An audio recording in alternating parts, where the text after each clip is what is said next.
Welcome to the Lead and Deliver podcast. We are glad you are here. Let's get into planning. Enjoy the show.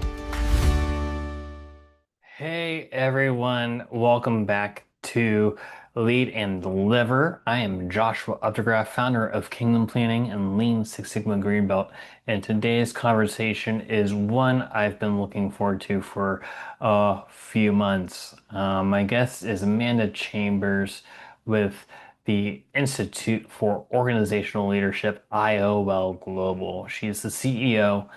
And she didn't just build a leadership organization, she rebuilt one.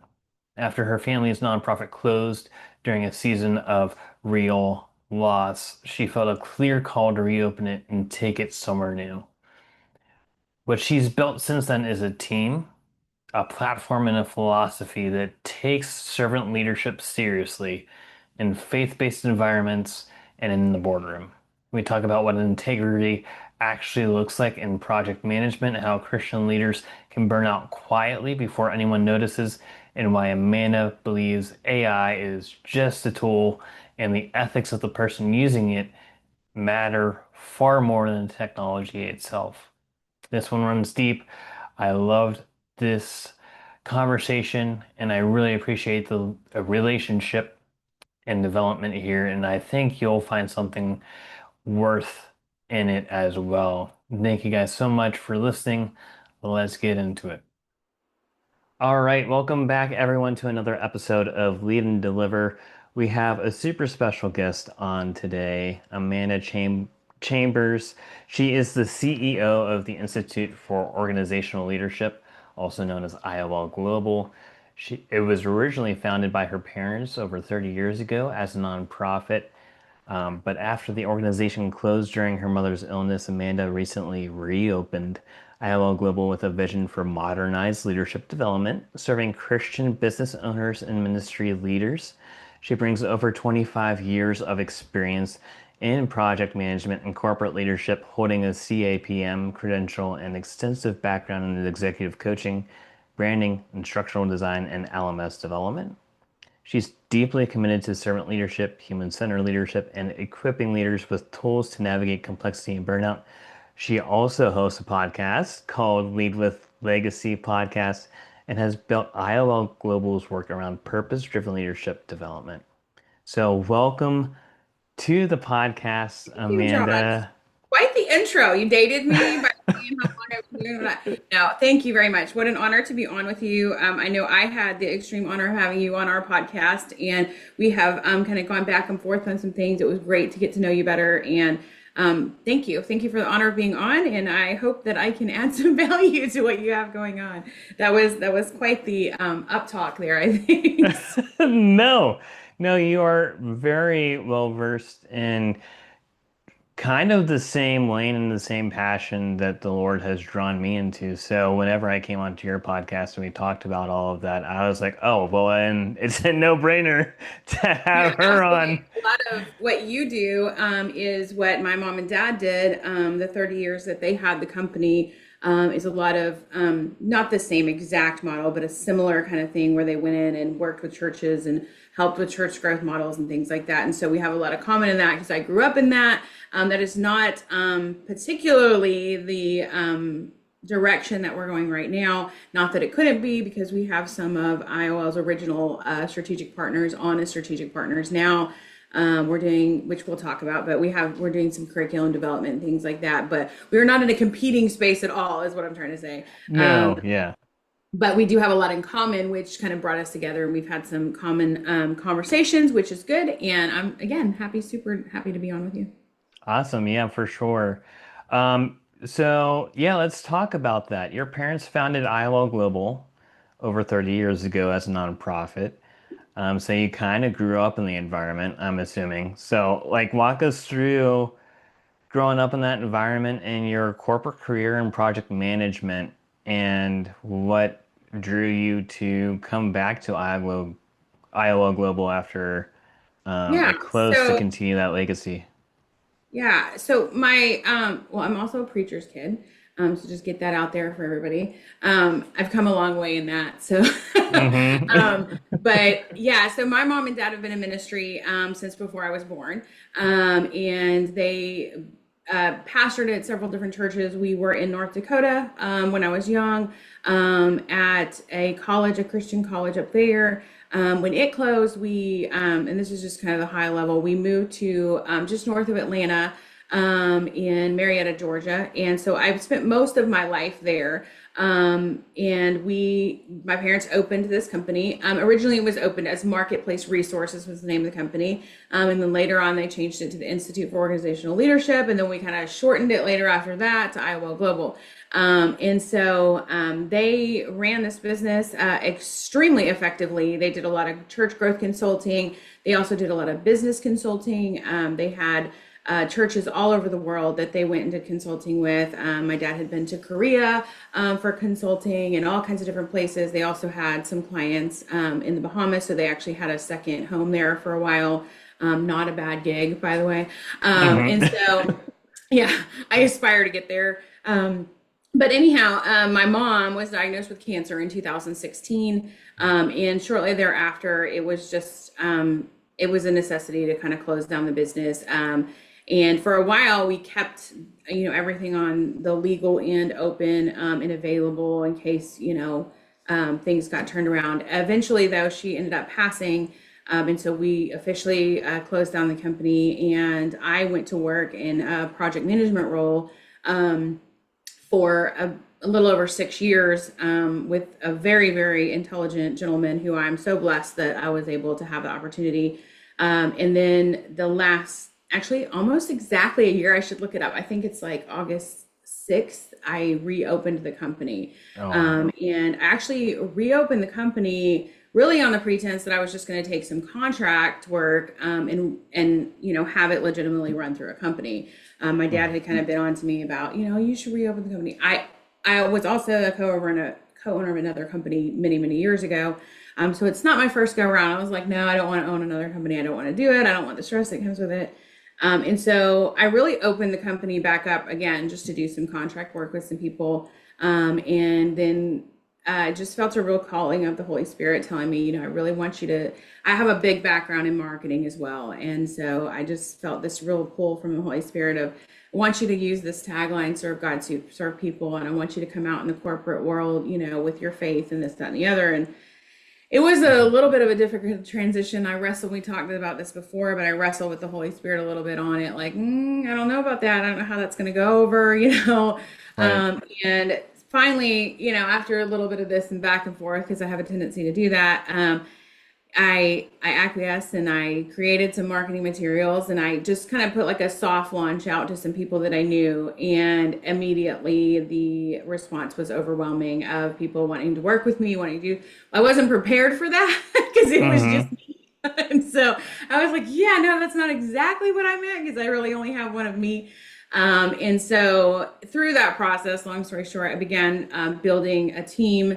And my dad is on board with me. He'd rather be retired, but he does work on some projects with me, and obviously works as a consultant with me through the company. And then I have a team of people that work with me. Literally every single one of them was God picked, handpicked by God, not by me. And I prefer it that way. And so they are just all incredible. I cannot speak highly enough about them. You can learn about them on our website, but it's just an incredible team of people. And so I am honored to continue on the legacy of my parents' company. They had a phenomenal mission. We do a little bit different stuff now than what they did, because my background was a bit different. But again, there's some overlap. We will be launching a learning platform any day now. Well, no, probably in a month or so. I'm very close to it, which that's really my heart and soul and things. I love instructional design. I love, just the back end of all of that. And so if I had a place I could hide, that would be it. But God just keeps going, no, I want you in the front. And so, but we have several partners that are in the throes or have just completed recording coursework. Some of it faith-based, some of it not faith-based, some of it transfers either way. And so we're excited to get to launch that soon. And we just have a lot of variety of different things that we're doing. We do marketing and development. It's kind of wild. So anyhow, that's the long of how I got here. I love that. Yeah, too, because I talked with Chris about this, and Yeah, Chris Chris McClure. Moore's our Yeah. strategic partners. We were talking offline. I just hired his son, so and he's fantastic. Again, totally God led. I kind of put out a shout out to our partners, and I was like, "Hey, I'm kind of looking for somebody else." And he was like, "Ah!" And so Uh-huh. yeah, so you guys will be seeing soon. I don't know if it'll be before this launches or after, but Ryan McClure is coming to our team, and I'm super super excited to have him on our team. That's super exciting. Yeah, we I was talking to Chris about it, and on the podcast that I did with him, and it's one of those things where growing up in a Christian environment, it's you want you start seeing everything through a Christian lens, and it's like everything has to be Christian oriented and faith based, and it's like that doesn't have to be the case. And even with kingdom planning, we started out whenever I was on your podcast, even just a couple months ago, I was like, you know, we're a faith based company only pursuing faith based ministries and Christian businesses. And then you start talking to these people that, they're not in a faith based organization, they're in a secular organization, but they're still facing the same exact problems, and in a lot of scenarios, worse problems than the faith-based ones. Absolutely, absolutely. And you're like, oh, okay. You know, for me, it was like the Holy Spirit checked me, and he's like, are you only doing it because it's comfortable? Mm, Or like, can we actually use this business and let the frameworks and development techniques speak for themselves, and use your business to actually draw people amen. into a relationship with Christ? And it's like, okay, yeah, let's do that too. So we've branched out to non-faith based too, and I mean, we've gotten some good feedback about like, yeah, thank you for, you know, coming over into our space. So, my second question kind of goes along with that, right? Because servant leadership, that's one of the biggest ways we as Christians can show our faith, right? Is not by proclaiming the gospel everywhere we go, necessarily through Bible beating people in the business environment, but serving them where they are at. And Yeah, so you emphasize that as core to your coaching and leadership development. I do. What does it look like for you in organizational practice, and how does it differ from what we traditionally see? Yeah, so I think that let me go back just a little bit what you're talking about. I think first of all, I think anytime, which we all do this, this is not just one person or another, but anytime we try to put the plan and the purpose in a box and say we're not going to go this way or that way, I think God just like laughing at us, like, yeah, right. Because Hmm. again, for me, I would like to just sit in my office and do instructional design, throw my hair up, not wear makeup. And God's like, just kidding. You're going to have a podcast, and then you're going to go on other people's podcasts. And this is not really my wheelhouse, but it has empowered and equipped me to do those things. And I hope that my goal is that I do those well for him. Hmm. But that doesn't always mean that the people that I'm working with are a faith-based. I have a myriad of clients that are not a faith-based. And I'm perfectly okay with that, because I believe that, we are to go into these environments. We're to be, spiritually held up and have the armor of God on when we do it. But we have a responsibility, I do believe, in the corporate world to show what servant leadership is, which is really just the leadership of Christ. I mean, at Right. the core, that's what it is.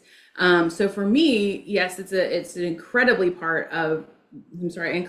part of the model in which I stand on, because I'm standing on the model of Christ, which is core to the values of what we're doing. But to me, that doesn't mean that somebody who's running a company or a corporation that's not faith-based, that I'm not going to work with them. It also doesn't mean that I'm going to come shove everything down your throat, because that's not my job either.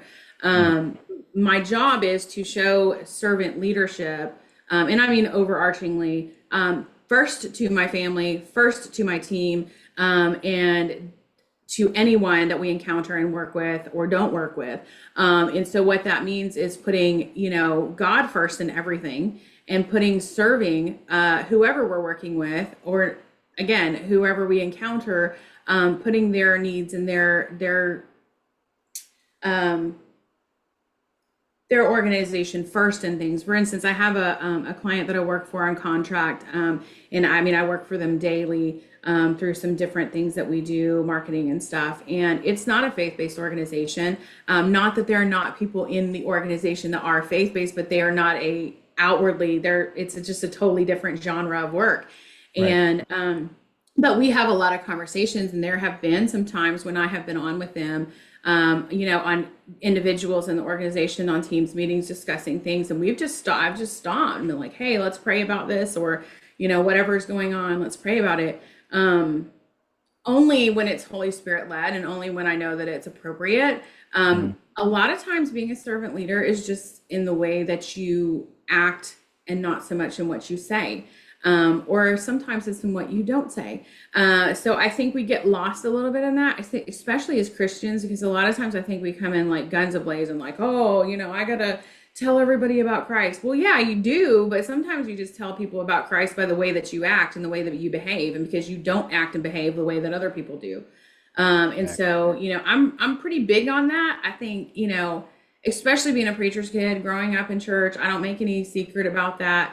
I'm not going to say that I would like turn my back on God, but I was definitely not walking the walk that I was supposed to be for a long time. And now that I have kind of years ago kind of come back into that, and I'm old now, so that makes a difference too. I wish that I would have, well, everyone says this, right? I wish I would have done the things that I should have done before. But here I am. And so I'm doing the best that I can now. But I think servant leadership is really looking at someone else's needs. If I am working alongside you in an organization, is looking at what do you have going on? What's going on with you? How can I better help you? How can I equip you? How can I put down my phone or turn off whatever I need to turn off and tune into you and what you're actually saying and what your actual needs are? To me, that is kind of paramount in the corporate world, because I think everyone's just so much in the race, and it's, again, I think this comes with getting older. Like, it's not that corporate race is really just not all that important. There's another race that we're supposed to be running that's pretty important. But I think really I think the core of the servant leadership is just getting back to the model of Christ, loving one another. And that doesn't always mean, very rarely does it mean shoving this message down people's throat. I think it's really just being present and accounted for, looking at what people need. Do they need prayer? Do they just need like something nice? Right. Do they need a gift, or they need a kind word or an encouragement, or just somebody to talk to? So I think that's really more at the core. Of course, there's a lot more to it, but I think that's really the basis of it. I love that for sure. Now, this next one is something that I'm also These are pretty deep questions for me. No, I love it because that's where like the growth happens, right? People are sometimes afraid to, especially in the corporate world, and to share these kinds of viewpoints and stuff privately, much less publicly. Like, I know I have all these kind of conversations all the time behind the scenes, right? Sure. But that's what the purpose of this podcast is really to do, is to bring to light like those behind the scene conversations, and what working with people in the leadership space actually looks like, like give them the voice to say, hey, this is who I am, and who I am on this podcast is, who I genuinely am and aspire to be. And I think that it's important to have these conversations and think about why we do the things that we typically don't think about. Yeah. And so I applaud and I appreciate you going into so much detail. And I follow up on that too by saying, look, a lot of times, a lot of times you're going to speak into people, especially in corporate. As a Christ follower, you're going to speak into people more by delivering when you say you're going to deliver, doing what you say you're going to do, being just that little bit different. You know, if I say I'm going to have it to you by Friday at 5 o'clock, then you're going to have it by, you know. And there's circumstances that may be out of our control and things like that. But a lot of times it's really just being who we're supposed to be, and doing what we say we're going to do, because there's so much in the corporate world that it's like, you know, everybody's caught up in this and that. And so things don't get done, things don't get delivered, promises don't get kept. And so I think if anyone listening was looking for like the one thing, what's the one thing that I could do in corporate that would make a difference? Do what you say you're going to do. Right. That would be the best start. I know that several of the clients that we've had conversations about that. I had one in particular who told me not too long ago that, you know, like it's so different working with you. And I was like, well, what is the difference or whatever? And just like, you do what you say you're going to do. And I was like, are we supposed to, you know, isn't that like, but I really had to kind of sit back and have like a bit of a retrospective with myself on that. Like, yeah, that's kind of wild, because a lot of times in corporate, America, that doesn't happen. Right. And it's just dismissed. Oh, well, you know, and we go upon our way or whatever. And that's just, if you want to show the love of Christ, do what you say you're going to do. It's pretty simple. Right. And one of my, shout out to Ashley if she's watching this. One of my supervisors, whenever I started looking more into like really embodying what corporate leadership looked like, you know, I was just doing my job and doing it to the best of my ability. And I asked her, you know, like, what do I need to do to get to that next level, or what things can I do to make me stand out? And she said, you know, doing exactly what you're doing, you know, do your job to the best of your ability and doing things on time, on schedule, and doing what you're going to do and following up and through it. And it's like, it's shocking how much that doesn't happen in the business world. And we said that, like, we said it earlier, you know, about how the difference between faith-based and Christian businesses, and how sometimes we as Christians think that like the corporate world businesses, the secular businesses have it all together.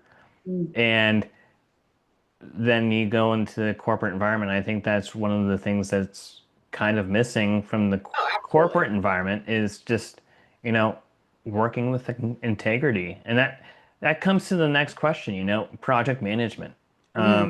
It's shocking because, you know, as I'm learning and as I've been dealing with project management and risk analysis and risk management, and you talk through all these timelines and through the steps of the projects, and running my own projects, and especially the Greenbelt project that I finished up, you know, you're taught, you know, timelines should always be flexible, and to a certain extent, and you want to stick as much as you can to the original timeline that's in the project charter and everything like that. But at the same time, like, it's going to change. Just accept that it's going to change. And it's like, well, if you are planning like you should as a project manager, then the timeline shouldn't change too much. If you're going to work with integrity and stick to, you know, what you can control and everything. But so with project management, with that process and discipline and structure, how does that strengthen leadership and organizational health? Yeah, so I would say, excuse me.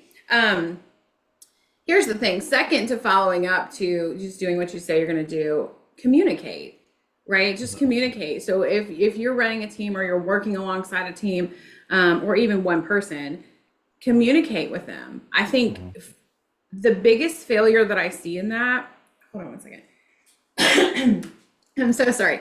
The biggest failure that I see in that is that people get kind of in the weeds with stuff, and we're not making the timeline, or we haven't done the right thing, or this big, massive blow up comes, or whatever the case may be. And we tend to, as human beings, kind of slink back and want to hide and not want to deal with it. And oh, it might go away. It's not going to go away. And so the Yeah. best thing to do with your team, with the people that you're working with other organizations, is to communicate, be honest, be upfront. Like, hey guys, I know we're supposed to be done with this in 2 weeks. It does not look like we're going to make that milestone. What can we do to readjust? Here's what went wrong. Here's what went right. And so it kind of goes back. I laugh because I I don't see myself as the project professional. I know that it's a bit of imposter syndrome, and I've had a lot of conversations with people about that. We all manage projects, just to be clear. And I have had the honor of learning from the greats. Absolutely. I have been at the feet of many of the greats in teaching and developing in project management. And so I do very much understand all the things. I just don't look at myself and go, oh, she's a project manager. Hmm. However, I would say like 90% of my contacts are official project managers. So, but I think really that's the second key, right? The first one is do what you say, and the second one is really communicate. Just communicate with people. Communicate with your husbands and wives. Communicate with your children. Communicate with your teams. Communicate with the people in your organization. As I don't know why that's such a problem. I don't know why that's so hard, but we do tend to, as people, slink back and like if we avoid that, if we don't talk about that, then it's just it won't happen or it won't be there, and then we just compound on things and make them worse. So to answer your question, yeah, I think that communication is probably the foundational strength in project management. I think we overcomplicate it massively. And that's okay. There's big projects, there's varying projects. I'm honored to be in contact with a lot of people on a lot of different projects. And I'm not even gonna like pretend to get in the weeds with all of that. But you have small projects and you have big projects, and I think that the overarching thing is, again, communicate with your team. Tell them what's going on. I think a lot of times it's like we have this little treasure that we want to sit and hold and hang on to it and not let anybody know. And that doesn't help anybody. It doesn't help you or anybody else. So again, if somebody's listening, they're like, oh, how can I better lead my team? Communicate with them. It's really, again, pretty simple, but I think we so much get in the weeds of things and we get exhausted and we get tired, and we're not meeting the milestones. We're not doing the things that we said on the Kanban board that we were going to do. It's okay. Just take the sticky off and move it over and tell your team what's going on. I think that's where people really lose their teams, is we don't want them to know that we're struggling. Why? They might help you. I mean, Right. if you're struggling financially, if you're struggling with timelines, if you're struggling with processes that you're working through, isn't that what your team is for? But if you Right. don't communicate with your team, how will they help you? So again, I think it's easy looking on the outside too, right? Like I'm not in Yeah. the middle of a $5 billion contract right now that has a timeline of next week. But I do think that if you have um, if you have put together a really good team and you're leading projects together, but you're holding back from them, um, that's where your failure is, because they're probably there to help you. Right. And if you don't communicate with them, they can't help you. So that's my Right. soapbox. No, I totally agree. And as a project manager, I try to make it as, you know, when I'm leading projects, I try to make it known that if you have any problems, any issues, come to me about it and we'll talk about it. But don't just like come to me with a problem, come with like a solution or two. Right. Because for example, like if one of the people on the team, has a timeline issue. They said that they were going to get this specific part of the project done by X date to meet that milestone, but it's going to need to be pushed out by a couple days or a week. Then come to me with a couple of solutions about, when's it going to be available, or if you need more resources or more team members to help jump in to help you to get it done, or give me a couple of viable solutions so that if I need to, like whoever the sponsor is, I can talk to the sponsor and the you know the and say, hey, we have XYZ, because their first question is going to be, okay, what can we do to solve it to keep it on the original timeline? So we have these two solutions. And if that doesn't work, then we can just push it out a couple of days. It's not going to affect the bottom line. It might actually, alleviate some Right. numerical financial stress from us by letting us have a couple extra days. And Mhm. so, that's what we want as project managers is for a well communicating team because that's the backbone of a project working well is communication. I believe so. I think transparency, and I mean, there's a level of intelligence that you use there. I mean, maybe Mhm. everyone on the team doesn't know to know every single thing, and that's Right. okay. And that's why we have racy charts and we use those. And but again, I think we just overcomplicate it by the charts and the boards and the planning. And I mean, look, planning is good. Anybody who knows me well knows I'm a planner at heart. I love everything planned. We were talking yesterday as we were onboarding Ryan, like I have probably 6 calendars between all the things that I'm doing. So you have to make sure that all the things, I mean, I'm a planner, but at the Mhm. same time, I have learned the hard way to also be flexible in that and to be transparent and to allow the teams that I'm working on or working with the autonomy to know what's going on and know that I'm approachable, that you can come to me if there's a problem. I would rather know it than not know it. In fact, that was the first thing for Mhm. my first onboarding for anybody is just tell me. Mhm. We're gonna have way bigger problems if you don't tell me than if you do. Same Right. philosophy with my children. Just tell me because Right. it's gonna cause a bigger problem. So I think it's good again, good corporate philosophy, good project management philosophy, and good life philosophy. So Right. Yeah. And I think that a lot of us and a lot of people are just scared, like, oh, yeah, well, I said I was going to do this. And it's like, but they have to understand too, your boss, like, I'm just speaking to like frontline staff and, lower level here, but even management and leaders themselves too, you have to understand just because you said you're going to do something, your boss and your manager and your leader also know that things change, right? Things happen that are outside of your control, right? So whenever those things happen and you run into a snag, instead of hiding it, the less time it takes you to come forward and say, "Hey, I ran into this thing. I tried a couple of fixes, but wanted to let you know before we fell behind in schedule." The more time you give your boss, the more they're going to appreciate you. So absolutely.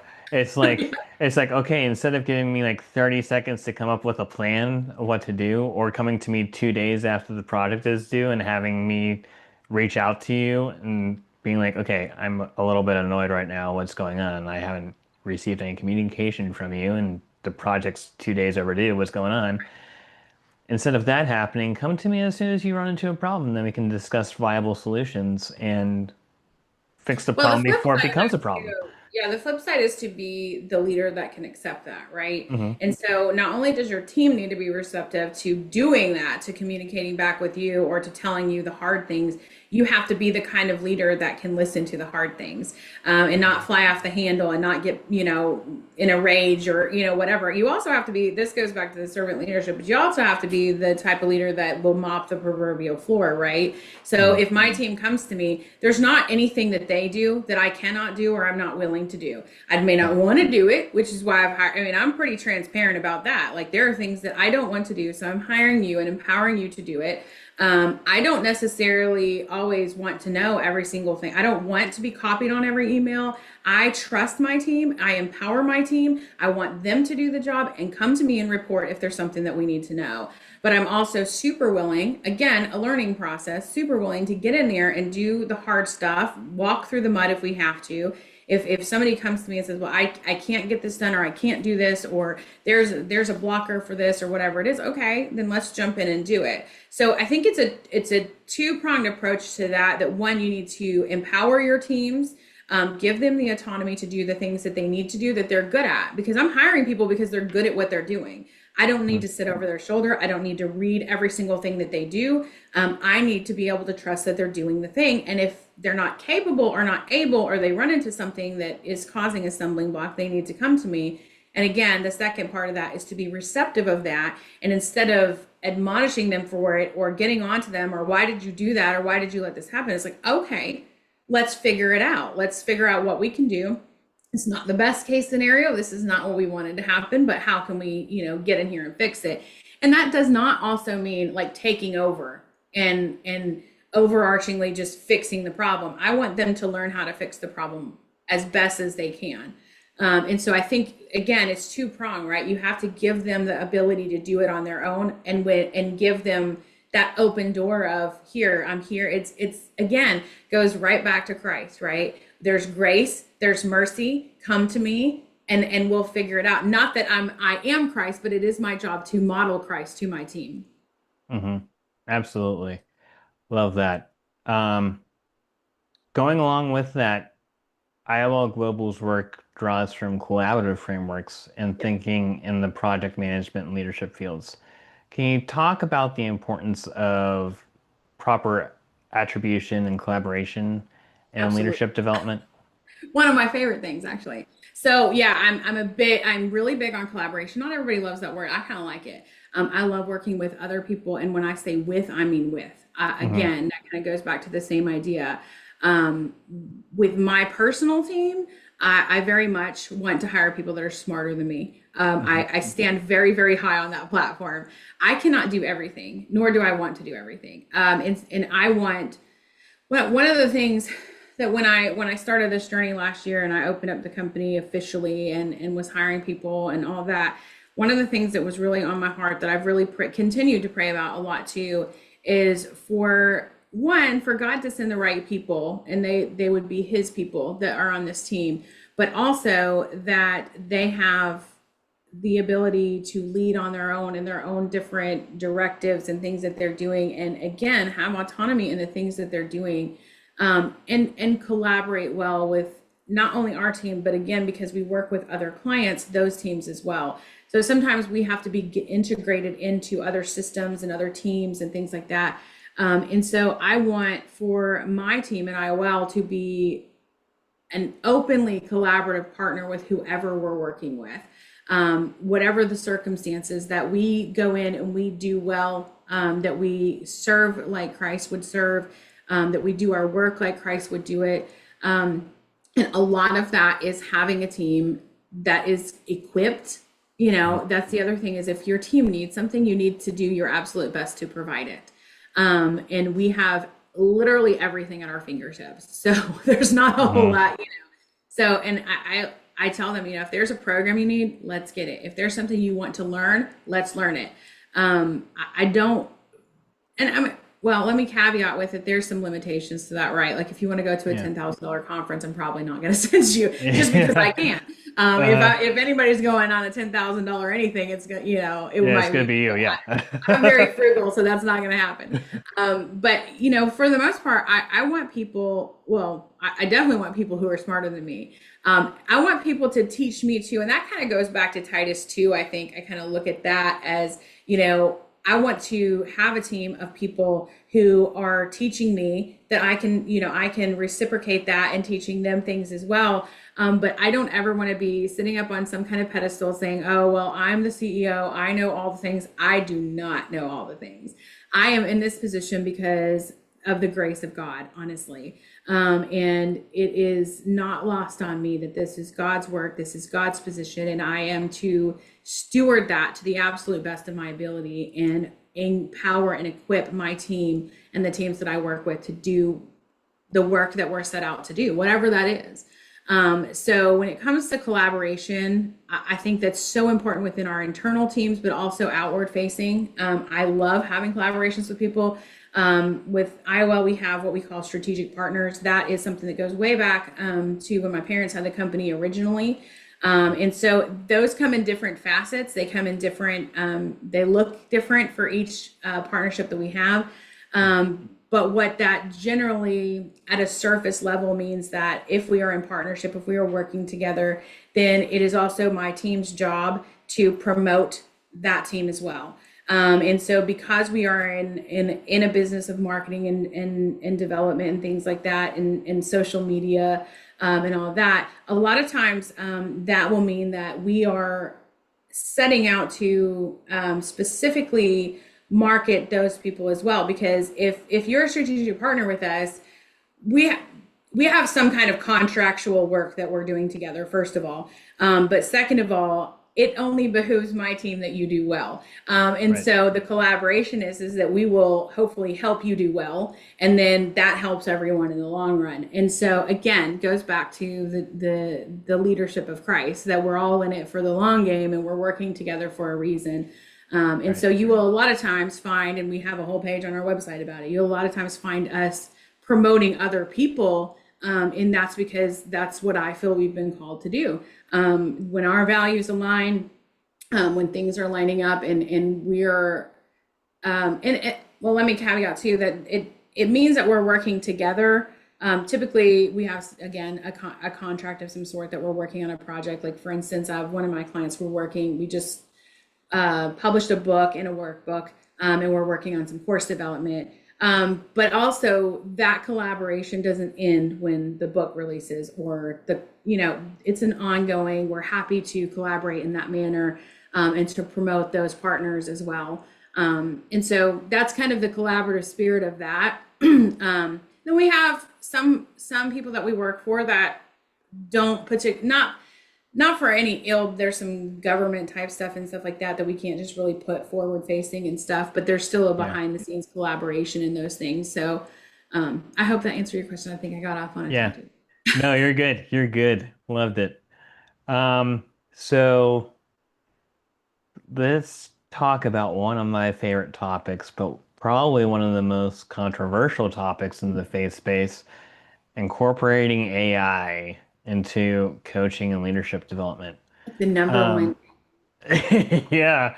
I personally, I love AI. I feel like it's a tool that people are overtly scared of, because a lot of business people and stuff that don't generally understand how it works become scared because of the things that they've heard about it. They don't understand that it hallucinates, and there will always need to be someone there to guide it and double check its work and make sure that the things that it puts out is 100% reliable.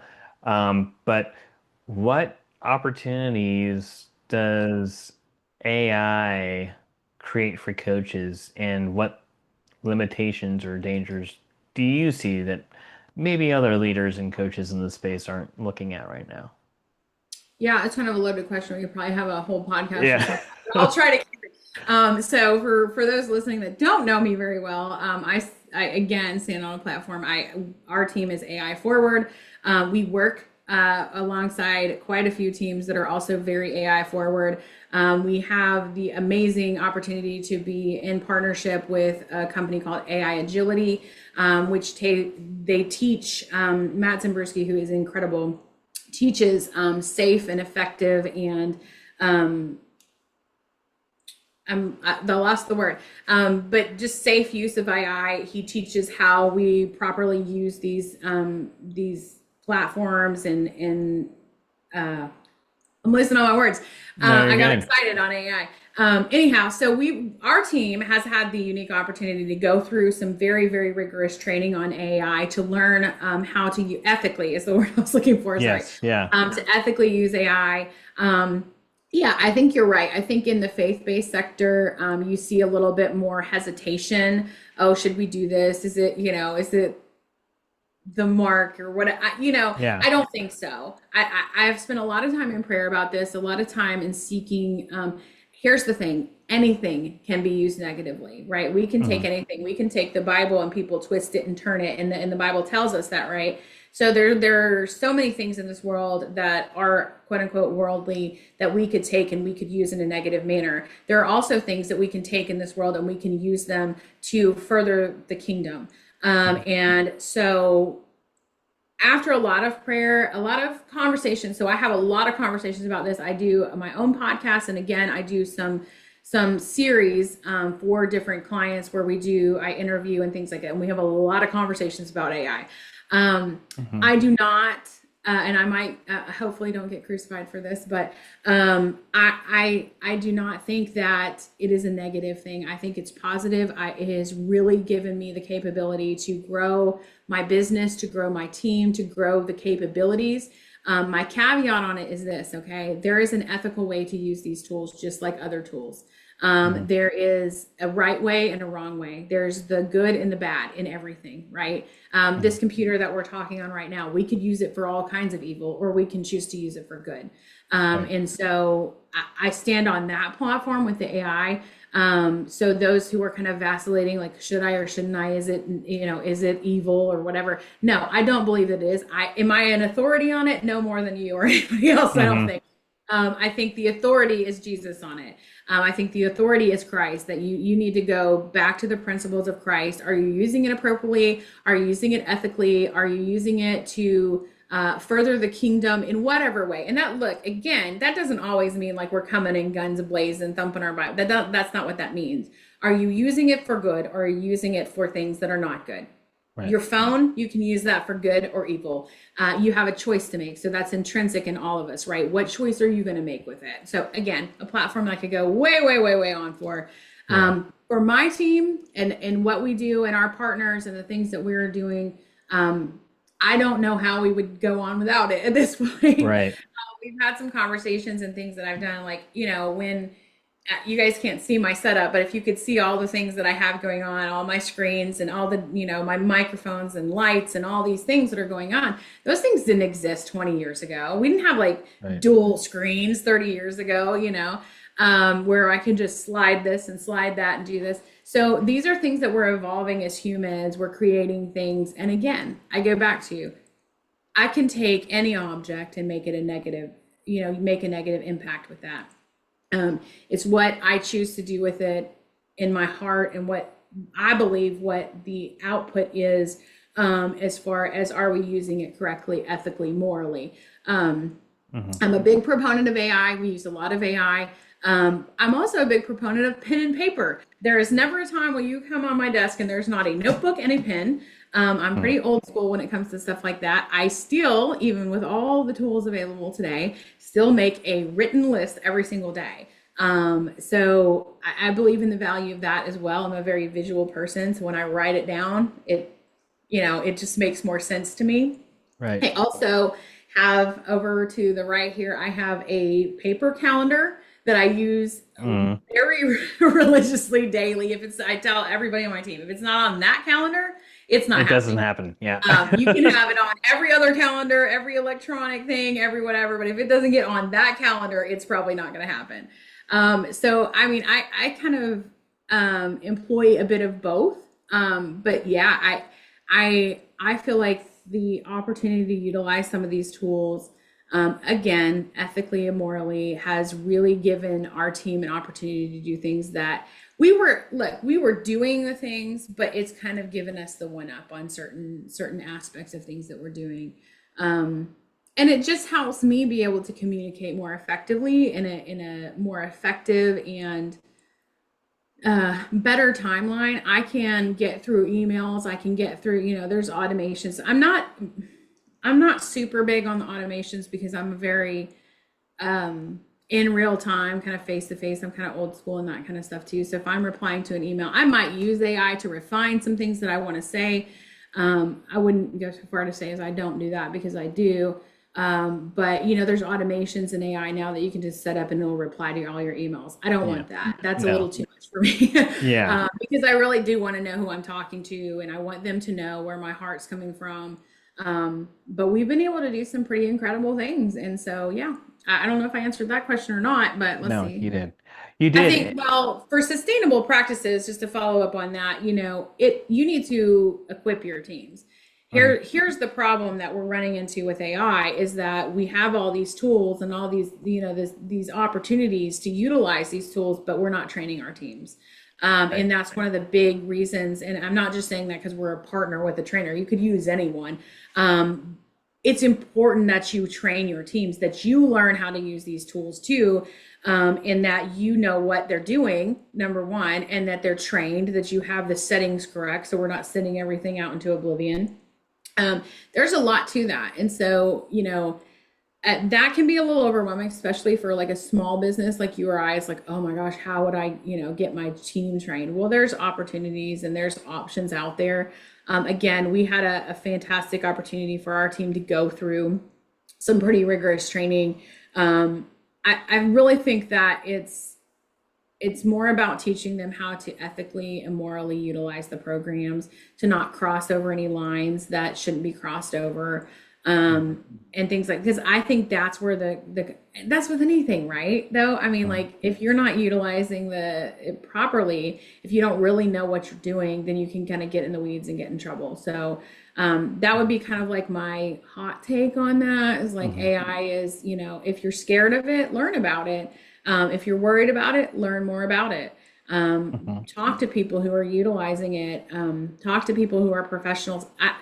I have yet to find somebody in any of the spaces that I work in that works deeply within AI who's not willing to tell you about it, or to teach you about it, or to give you some nuances of it. Most everybody who's utilizing AI effectively are super willing to talk to you about it. So, reach out to them, reach out to our team, and we can put you in touch with somebody who knows, not just Matt, although Matt's incredible. I have the unique opportunity to be in kind of the weeds with multiple people who are really, really deep into the AI, and ethics within the AI and morality within that. So, Yeah, and a lot of people, don't even realize that it's available to the commonplace person right. with, like, they're paying for it without realizing they're paying for it. And that's something I'll do a shameless plug here. We go into that in one of our offers, ethical AI implementation that Kingdom Planning does. If you want to learn more about that, go to ai.kingdomplanning.org. You should go there and do that. I'm sorry, my apologies for No, not. no.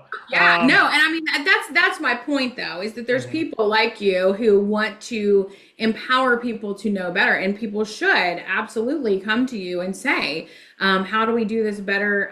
How do we do it more effectively, more morally, more ethically? How do we set up our teams to do these things? And so that really is my point all the way around, is that sorry, you could cut that out. I don't want to plug somebody else if that's what you guys are doing. So no.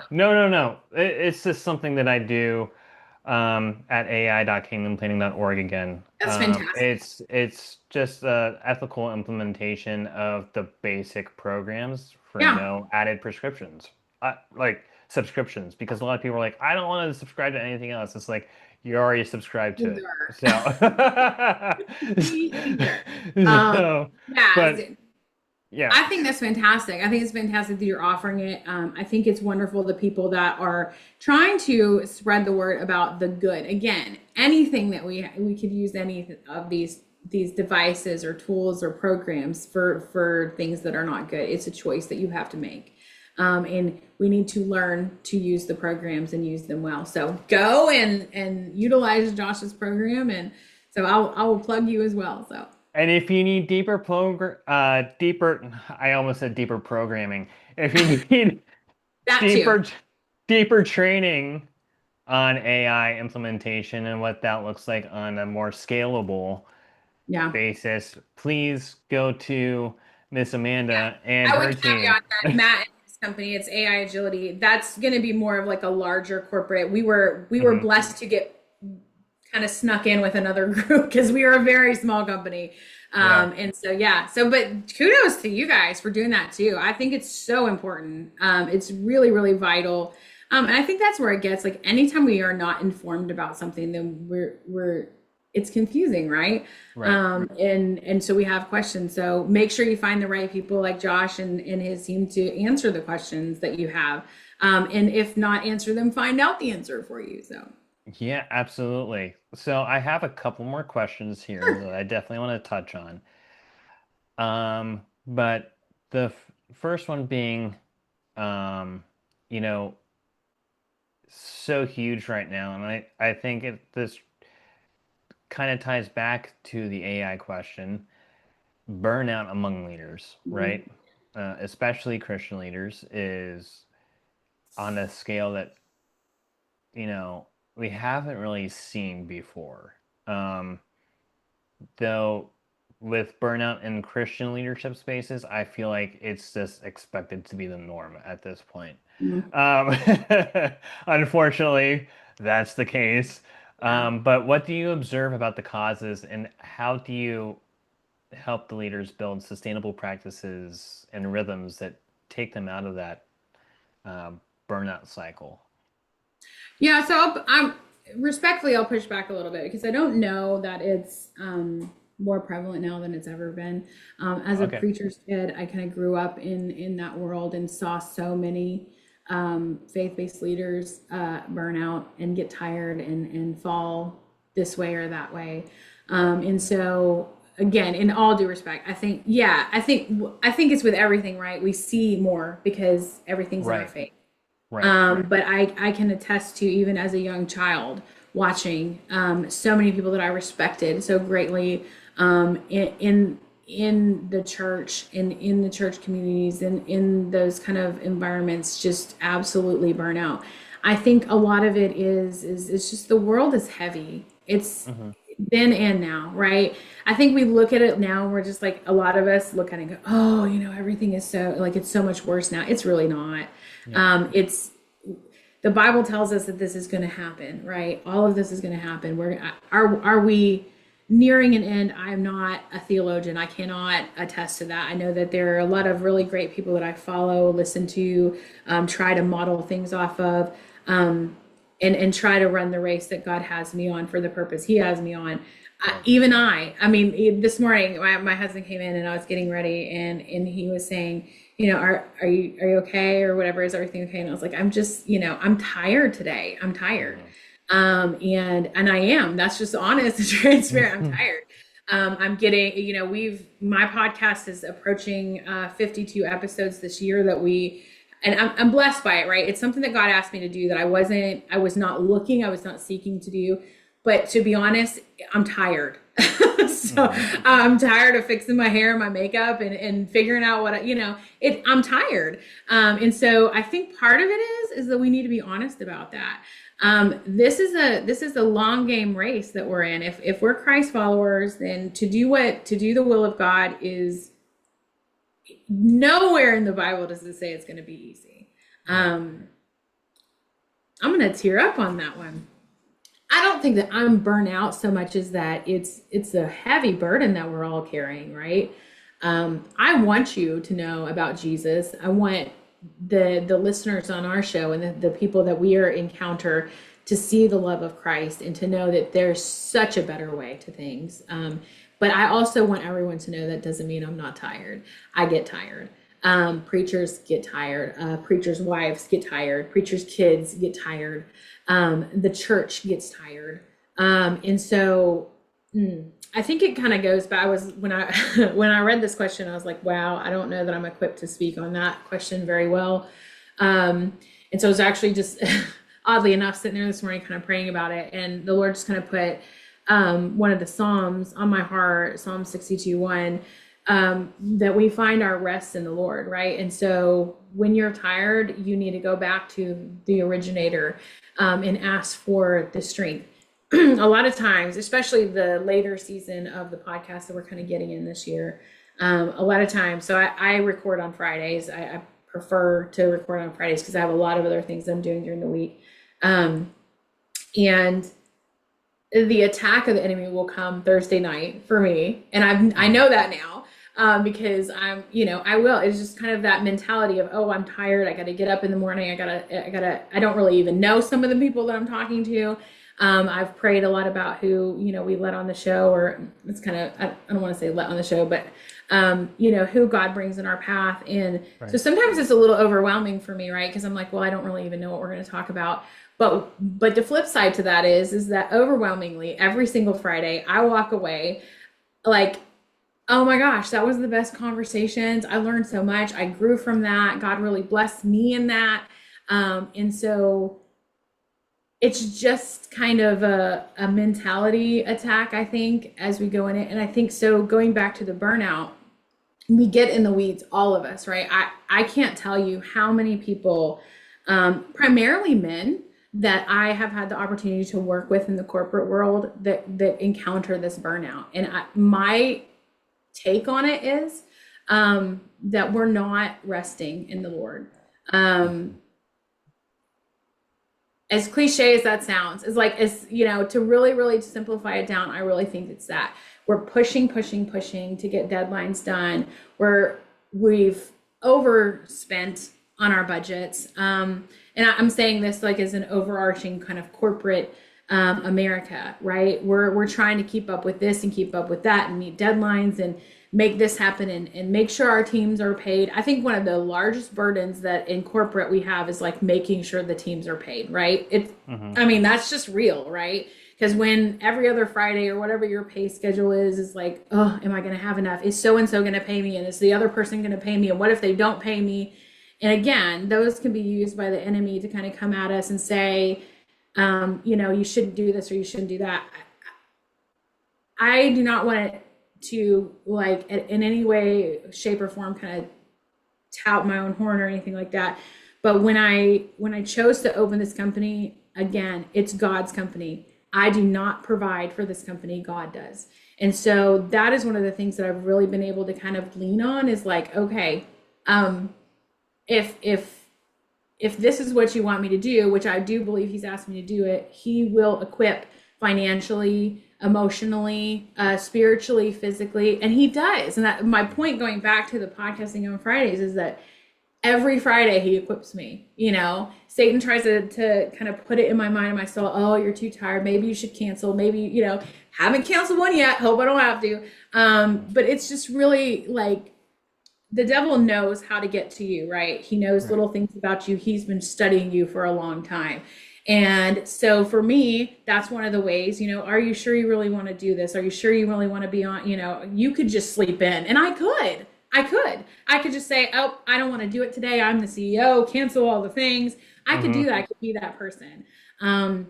But that's not what God has called me to do. He's called me to have the conversations. He's called me to get in the weeds in some of these things. And so as long as I am able, I hope that I will keep my compass where it should be on God's purpose, and then I will do that. Burnout is, I kind of like see it as, it's a little bit of a cop out for us, right? Like in society, like, oh, I'm burnt out, I'm not doing that anymore. Too bad, get up and do it, I have a 14-year-old daughter, and that's kind of like part of her MO. So I don't want to do it. Right. Okay, doesn't mean you don't have to, My director of ops, Sloan, there's times I'm like, we work in the same office together, and I'll kind of hear her side about something. I'm like, what's going on? Well, this or this. And she is amazing. I don't know how to function without her. But I'm like, well, you don't have to like it, but you do have to do it today. And those are the things that only make us stronger. So I'm not saying that burnout isn't real. Again, I've seen it my whole life. But I think that too, when we start feeling that, it's important to have conversations about it, either with your spouse or your team or people that you trust, people that you're in fellowship with. I find too that another way not to burn out on things is to be in fellowship with other people. Right. It's really, really easy to lose sight of God's purpose for your life, of your blessings, of the things that you have, that God has showered over you when you isolate.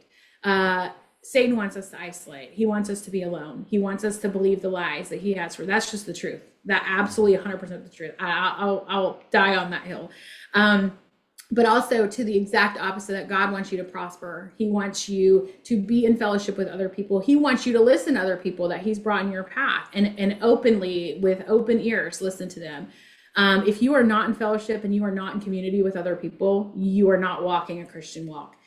Because you are not able to see all that God has for you, and learn and grow and develop. And I'm big on that. We do Bible studies in our home. We have teenagers that come and do Bible studies in our home. We have a Sunday group that we're in fellowship with, and it wasn't always that way, right? There was a time, especially after losing my mother, that I was very, very lost deep in grief. To a massive amount. And so I would say that was probably a time of quote unquote burnout for me as well. What I had to do at a certain point was really get into fellowship with someone who was of the Christian faith, who could guide me and counsel me and help and point me to scripture, which she did. And that's what good counsel is, right? Point me to scripture, show me how to dig out of this. And so when David talks about we find our rest in God alone, that's, again, going back to just simplify it. Go back to God, sit in it with him a little bit, go outside. We sit inside too much. I think that's Right. Go outside, sit outside, look at everything that God created, and then ask yourself, do I really need to be burned out about this? Is this really a thing? Or is this a very worldly situation where I was trying to achieve something that was my purpose and not God's purpose? Was I trying to be something that I wanted to be rather than what God wanted me to be? Am I trying to make money or am I trying to serve people? Big difference, big difference. And that, again, whole nother podcast. But yeah, I think I'm not saying it's not real. It's very real. But also, what's the solution? The solution is sit with God in it, because he will pull you out of it. Right. Absolutely. And it takes me back to Psalm 40:31, or not Psalm 40:31. Sorry. Wow. Psalm 23. For some reason, my brain went to Isaiah 40:31, but it's Psalm 23. But the same thing with Isaiah 40:31. It's found all throughout Scripture. But in Psalm 23, what I was thinking about really was, the Lord is my shepherd. Yep. And right, what does Jesus say about shepherds, right?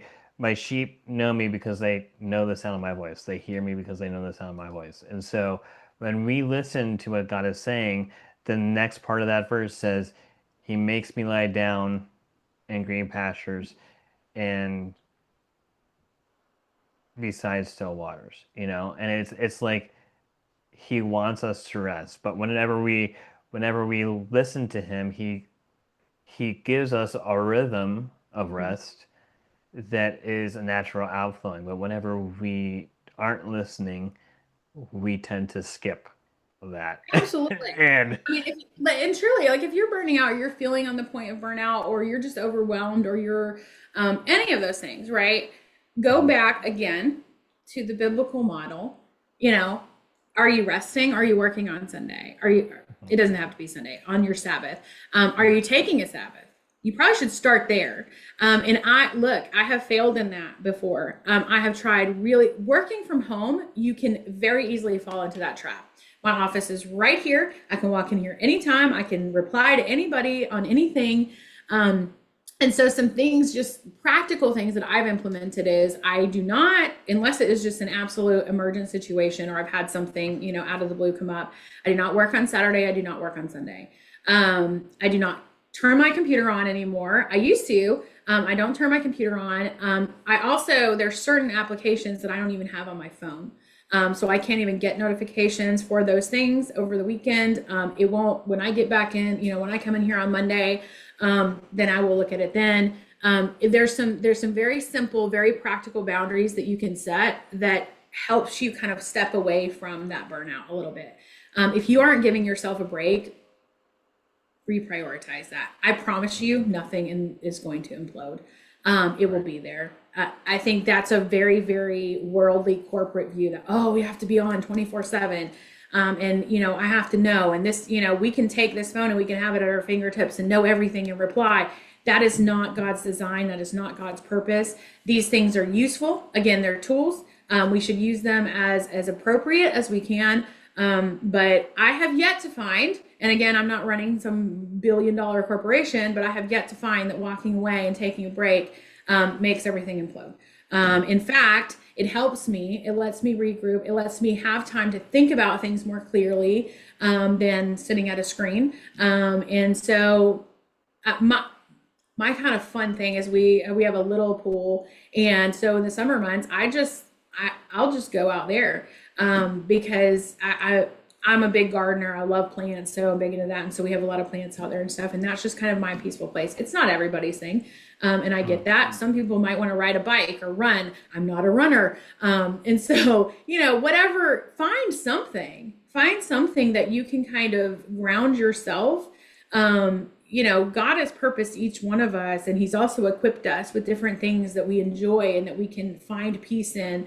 And so kind of, or reach out to one of us or somebody that is good counsel. And again, good counsel is biblical counsel. Okay. It's very rarely we're in the weeds of things is it what you want to hear. Right. So go into that with an open mind too, but get good counsel from people who love you and who care about you, and who will tell you the truth, but tell it to you in a way that Christ would tell you, that you kind of can walk away going, well, maybe I should question that or change that or make an adjustment in my life. So yeah, I think, again, to wrap it up, burnout is very real. I absolutely don't say that it's not. Grief is very real. I know that firsthand, unfortunately. So I think the biggest takeaway from that is get back to the root of Christ and your purpose and get in fellowship with other believers. Absolutely. Well, definitely going to have you back on because I have several more questions that I definitely want to dig into because I feel like they're important. Yeah, absolutely. To wrap it up today, is it okay if we shout out your projects and where people can find you, and then to close in prayer? Yeah, absolutely. Excuse me. Yeah. So I would just, I would not take away from what you guys are doing. I wholly support you guys and everything that you're doing. Again, love it. That's what my parents did for many, many years for the most part. And so Christ's model on that is phenomenal. I would implore people to come to you guys and check you out and see what you guys can do to help them. What I do on my end is very, very different. However, if you're looking for, so one of the things that we do, which is kind of odd, we kind of fell into too, is like social media marketing, which is pretty prevalent these days. But also like social media management, which is like managing your social media pages. There's a lot of higher level CEOs and corporations. They just don't want to they can't, right? They can't. And that's another thing too, is utilize the resources available to you as well.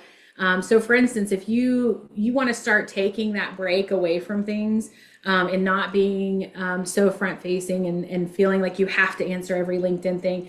A lot of the things we do behind the scenes is we manage those types of things. We are able through AI to create models of what you would sound like. And so we're not just willy-nilly, and we're very, very careful. There's a human behind that. And we didn't get into the weeds about that.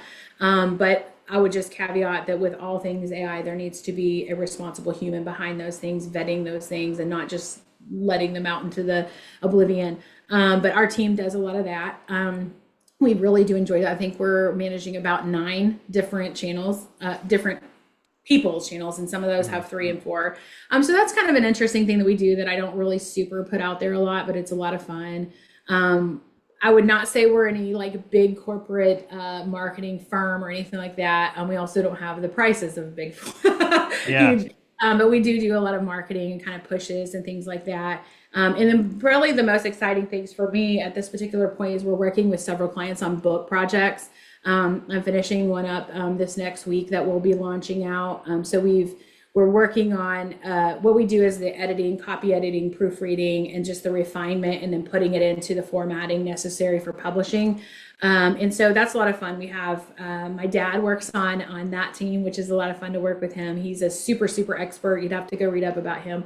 And then Sloan, who works with us, is also on that team. She actually has a degree in library science and technology, and she is absolutely brilliant and great at that. And then I come in on like the back end of that. We have kind of a 3-prong model that we have on that. So that's a lot of fun. So anybody who has a book or wants to write a book, that's kind of a fun thing that we do. And they do not have to be faith-based books, although we do love working on those.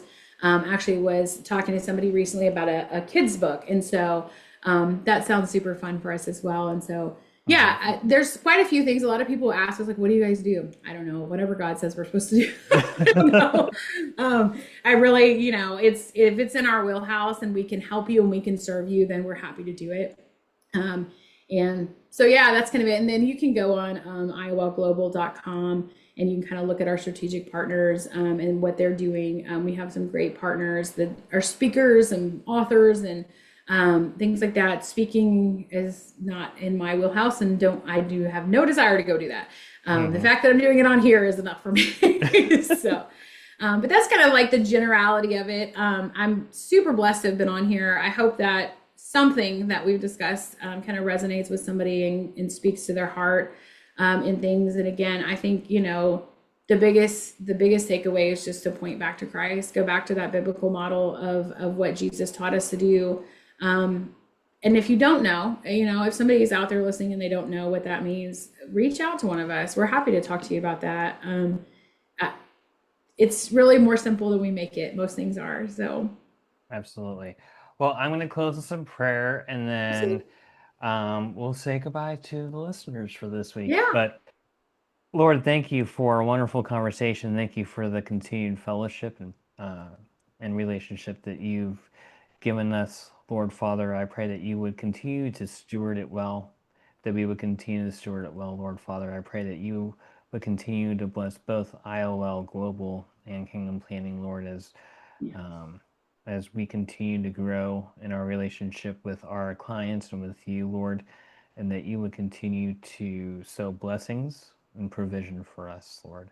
I pray that you would have your hand upon this podcast, that the people that need to hear it, Lord, would be able to hear everything that you had to say to them, Lord, and that you would just speak through both Amanda and I to them, and that they would get drawn closer to you. I pray that we would focus all our attention on you as we walk through the business world and faith-based world, Lord, and that we would always prioritize you. We thank you and we praise you for everything you're doing and continue to do, and we look forward to seeing what the future holds. In your name I pray. Amen. Amen. Agreed. Thank you for having me on. It was a lot of fun. I'm really, really proud of you and all that you're doing, and I'm loving watching the journey of you growing and your corporation growing. And if there's anything that you need from me, don't ever hesitate to reach out. And same, not everything costs money. Sometimes we just need that fellowship and that kind of back and forth. And so I think it's so important, and I think that's the importance of collaboration and being in these back and forth kind of discussions. So. Absolutely. And so for the listeners, don't forget to step back so you can see things clearly. Ask the Lord where you can lead more courageously so that you can steward faithfully under Christ's authority. And we'll see you guys later on the next episode.